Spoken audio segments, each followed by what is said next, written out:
Assalomu alaykum hammaga. Kecha nimaga jahlim chiqqani haqida sizlarga gapirib bermoqchiman, chunki ko'pchiliginglar qiziq deb reaksiya bildiribsizlar.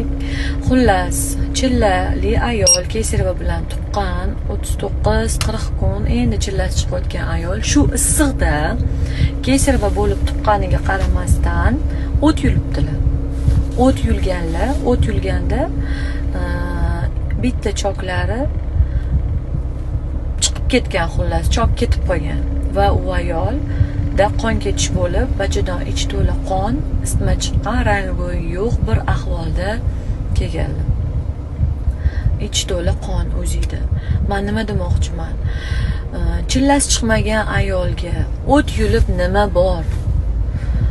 Tim bo'li shunaqa issiqda shunaqa xafa bo'ldim. Hali ham bizada shunaqa oilalar bor ekanda. Mana qarang,